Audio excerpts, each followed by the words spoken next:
Good morning, everyone. I am Robert Bissonnette. I'm dermatologist in Montreal, Canada, and I'm also the president of the International Eczema Council. It is a pleasure to provide this conference in which we will be reviewing the novelties on topical treatments for atopic dermatitis. These are my conflicts of interest. You can see them in this slide. I would like to start with a very interesting study on the penetration of topical treatments. For a long time, we've been telling our patients that they should use first the treatment and then use moisturizer. But is this really necessary?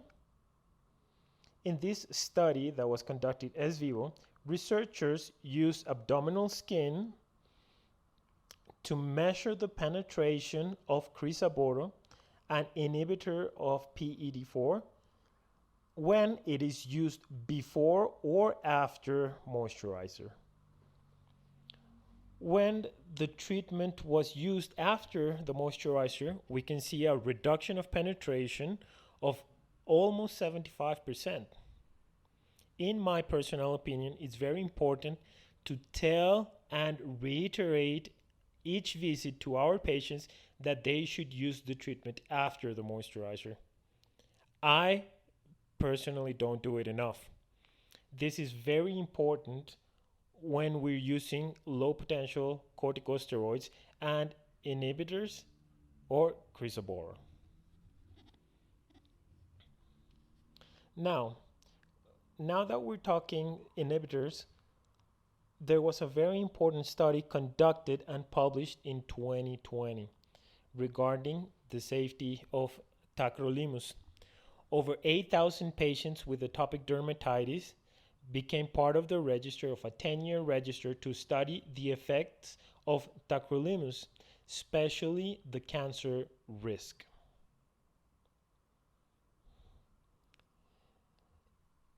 Some patients developed cancer during the period of observation, but we can see that there was no increase of risk.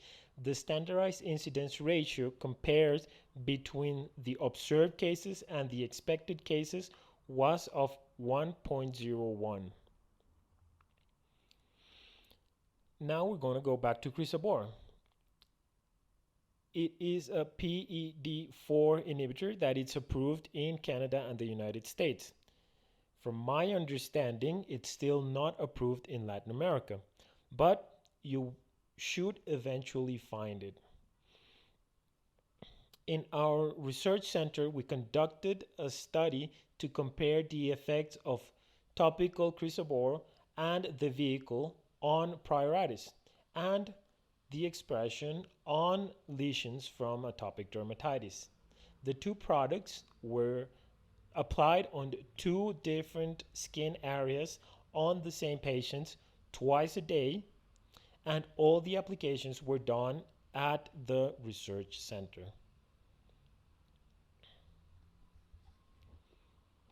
We can see an increase of the pruritus 24 hours after the first application. There was a difference that was statistically significant between the crisaboro and the vehicle.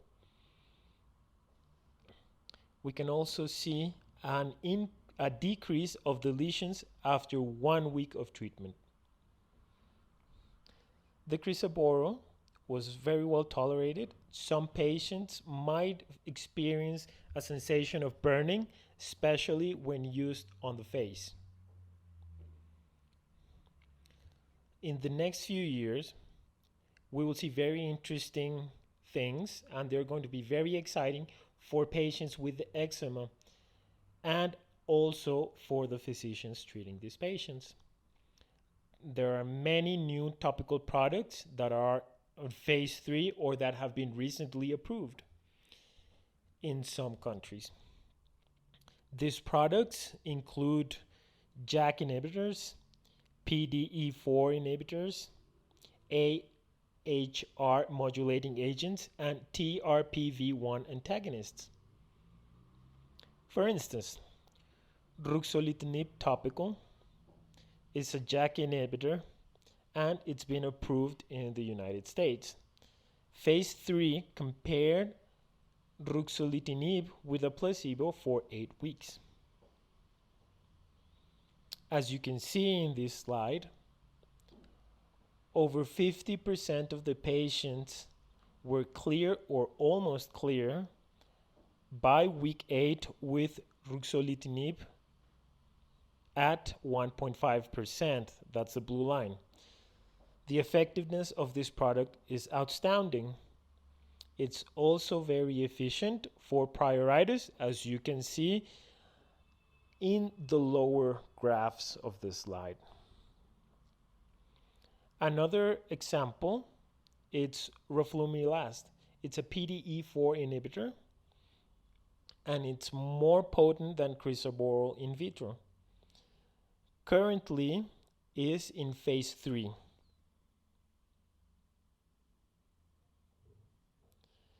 During phase 2, two concentrations were compared with a placebo or the vehicle.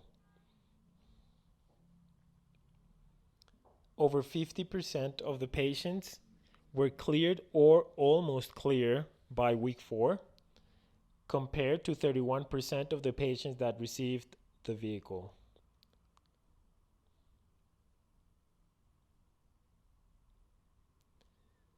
We also have tapinarof, which is an AHR modulating agent. This molecule is a Canadian discovery, and I am very familiar with it since the first study on atopic dermatitis was conducted in our research center. Currently, tapinarof is in phase 3 for atopic dermatitis. During phase 2, different concentrations were compared and administration frequencies. With the 1% concentration once a day, which is the concentration that is being studied currently during the phase 3, over 45% of the patients were clear or almost clear by week 12, compared to 28 of those who received the vehicle.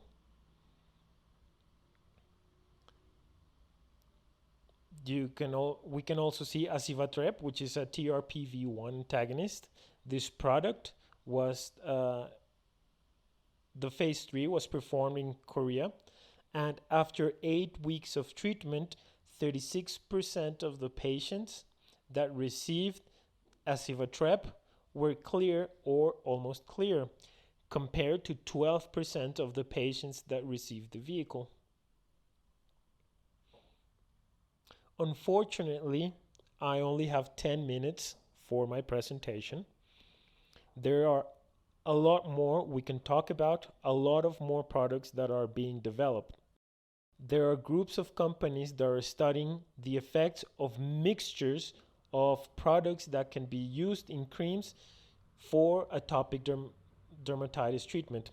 I hope we can meet in a couple of years so we can talk more. Thank you very much for your attention.